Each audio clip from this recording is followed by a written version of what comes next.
तो बहुत बहुत स्वागत है एक बार एयरफोर्स को लेके एक खास अपडेट जो हमारे सामने है और मुझे लगता है कि बच्चों ने जिन्होंने भी केस किया था उनको ये अपडेट मिल जाना ही बहुत ज़रूरी है। गुवाहाटी में जो भी बच्चे ईसीजी और इको में आउट हुए थे बिना रीमेडिकल हुए, वो लोग रीमेडिकल फिर से होगा। हाई कोर्ट का ऑर्डर आ गया है और वो फाइनली केस जीत गए हैं, मतलब अब उनका रीमेडिकल फिर से होगा, उनका री एग्जामिन होगा इस चीज़ को लेकर के। 40+ लड़कों ने जो है केस किया था और जुलाई से चल रहा था इसका प्रोसीजर और सुनवाई भी लगातार चली रही थी और फाइनली उन्होंने ये जीत स्थापित कर ली और फाइनली जो है उनको सफलता मिली है और उनका फिर से कोर्ट ने आदेश कर दिया है कि उनका रीमेडिकल होगा। ईसीजी इको में रीमेडिकल में आउट हुए लड़कों ने सीएसबी से केस जीत लिया। मुझे लगता है कि ये एक बड़ा मैसेज है एक बार फिर से कि गलत होगा तो बर्दाश्त नहीं किया जाएगा। आज भी इस देश में जुडिशियल सिस्टम जिंदा है और उसके आधार पे हम जीत स्थापित करेंगे। ऑब्वियसली उन बच्चों को तेजी के साथ जो है रीमेडिकल करने के लिए जो है कोर्ट ने आदेश दिया है और उनको री एग्जामिन किया जाए, कमेटी बनाई और उसको प्रॉपर अपडेट कोर्ट ने मांगा है कि जल्द से जल्द उनका प्रोसीजर डन करके उन्हें दिया जाए। अमूमन हम लोग देखते हैं कि ईसीजी और इको में कुछ ज़्यादा ही बच्चों को आउट किया जाता है। अलग अलग फैक्टर हैं, अलग अलग रीज़न है। इसको भी लेके एक स्पेशल वीडियो में बना दूंगा जहाँ ईसीजी टेस्ट में क्यों इतने बाहर किए जाते हैं बच्चे और इस टेस्ट का एक्चुअल मतलब क्या है और इको टेस्ट में बच्चे क्यों बाहर होते हैं, इस टेस्ट का एक्चुअल क्या मतलब है ये भी। जैसे कि आपको पता होगा फर्दर भी इस बात से हम लोग काफ़ी लिंक कर पा रहे थे कि ये कोर्ट केस की वजह से भी चीज़ें डिले हो रही हैं। तो मुझे लगता है एक पॉजिटिव नोट कहीं ना कहीं आया है और ये पॉसिबिलिटी शो कर रही है कि जल्द ही सब कुछ ठीक हो जाएगा।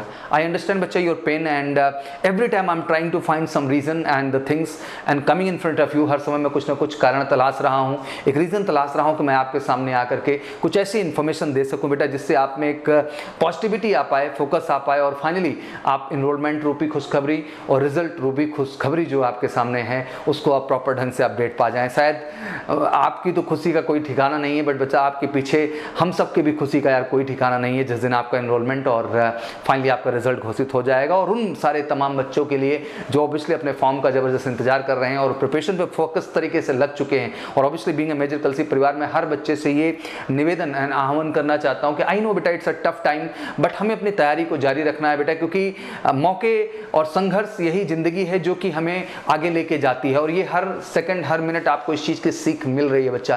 तो मैं बस यही कहना चाहता हूँ आप सबसे भैया कि this is a time to give the focus. जबरदस्त हमने भी रिटर्न की प्रिपरेशन स्टार्ट कर दी है और बच्चे जबरदस्त क्लासेस में फोकस हैं। थैंक यू सो मच जो इतना कहने के बाद भी आप में मोटिवेशन बना हुआ है बेटा और यही जो जील है आपके अंदर ना, यही जो आपके अंदर का डेडिकेशन है, यही आपको सबसे अलग बनाता है बेटा, यही आपको फौजी बनाता है और यही हम सबको सल्यूट और गर्व करने की वजह देता है आपके ऊपर। दिल से धन्यवाद जिस तरह का फोकस आप एमकेसी परिवार के क्लासेस में दिखा रहे हैं, जम के पढ़ रहे हैं। बस इंतजार में है कि सर फटाफट एनरोलमेंट आ जाए, सर फटाफट हमारे सामने सर रिजल्ट आ जाए और फटाफट हमारा सर अगला फॉर्म आ जाए। तो बिल्कुल आपकी डिमांड जायज़ है और उस डिमांड को मद्देनजर रखते हुए आज एक पॉइंट में आपको कोड का, क्योंकि बच्चे रीमेडिकल को लेकर भी अक्सर प्रश्न उठाते हैं और ये एक कारण था कहीं ना कहीं एनरोलमेंट लिस्ट के थोड़ा डिले होने का। हमने लास्ट डिस्कशन में भी इस बात को किया था। तो आते एक थोड़ी सी खुशखबरी आई है तो मुझे लगता है कि things are going in positive direction and very soon will see best output और जल्दी हमें बेस्ट आउटपुट एंड रिजल्ट देखने को मिलेगा।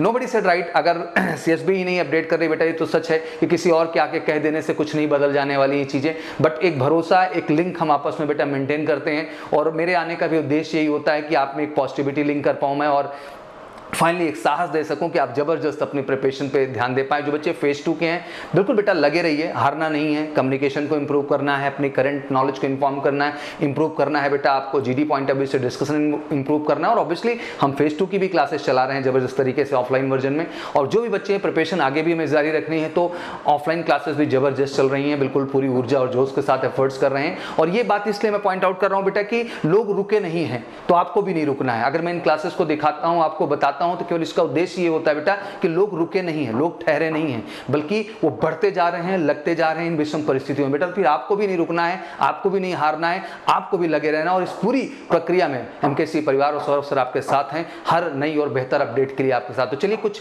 जो रिट्स दायर हुई और उसके बाद जो वहां से फाइनली हमारे सामने निकल के आया है जो वर्डिक्ट पूरा का पूरा, वो मैं कुछ वर्डिक्ट आपके सामने पढ़ूंगा, बगल में स्लाइड में आपको दिखाई भी देगा कोर्ट ने इस मसले पे क्या कहा गया। Present writ petitioner have been failed seeking direction to the respondent to re-examine and reconduct medical test of the petitioner under supervision of concerned medical authorities and to constitute an independent medical board at the candidate. तो ये एक basic line आपके सामने लिख के आई। सीधा सीधा उन्होंने कहा कि जो पिटिशनर रहे हैं वो इस चीज़ को लेके जो है जीते हैं, उन्होंने एक जीत स्थापित की है और ये बड़ी खुशी की बात है जिस तरह की उन्होंने जीत स्थापित की है, और उनको फिर से री मेडिकल अथॉरिटीज़ के थ्रू वहाँ पर किया जाए। ये पिटिशन बगल में बिल्कुल लिखा आपके आएगा, जो कि आप देख सकते हैं। फिर आता है कि learn the consent for the petitioner state that the petitioner have been declared medically unfit for the post of airman। जैसे कि आप समझिए यहाँ का medically unfit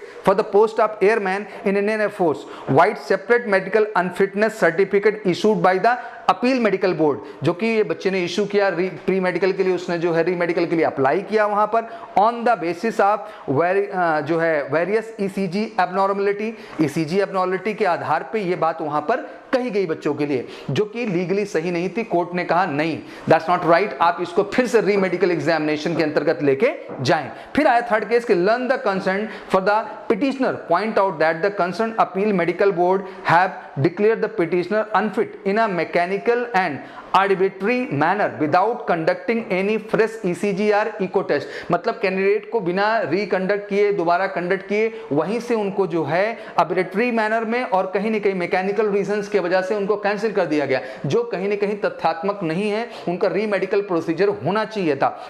They state that the appeal medical board was required to test the petitioner for the abnormality afresh। फिर से उनको आदेश दिया कोर्ट ने कि आप इस जो abnormality की बात कर रहे हैं ECG और इको के अंतर्गत कैंडिडेट्स की, उनको पुनः आप फिर जो है एग्जामिन करें और री मेडिकल करें, तब उसका दें। Today mister Vikrant N Goyal जो है जो है इस वर्डिक्ट पे अपना स्टेटमेंट सुना रहे हैं, अपना जजमेंट सुना रहे हैं। Learn concern for the respondent on the instruction state that the fresh ECG of the petitioner shall be conducted by the review medical board and same will be evaluated by the medical specialist in the accountancy with the policy of respondent। He assures that the court that needful shall be done within the days। मतलब इसको जल्द से जल्द जो है इस पूरे process को कंप्लीट करें। He also state that the dates of fresh ECG examination will be communicated to the petitioner through the consent at least 3 days in advance। मतलब कम से कम 3 दिन पहले किसी न किसी वाया मेल या लेटर आपको इन्फॉर्म किया जाए और फटाफट कैंडिडेट को बताया जाए किस डेट पे आप उसको री मेडिकल के लिए बुला रहे हैं। बहरहाल री मेडिकल काफी फास्ट कराएंगे और तेजी से बच्चों का, और ये सारी प्रोसेस को डन करने के बाद कोर्ट को, एयरमैन सिलेक्शन बोर्ड के जो है मेडिकल डिपार्टमेंट को इस बात को अपडेट करना पड़ेगा कि हाँ उनकी री मेडिकल्स डन हो गई, फाइनली वो बच्चे सफल हुए, असफल हुए, that is a different case, but वहां फाइनली उनको चीजों को डन कर लिया गया। तो ये कहीं ना कहीं जितने भी ईसीजी और इको वाले कैंडिडेट्स हैं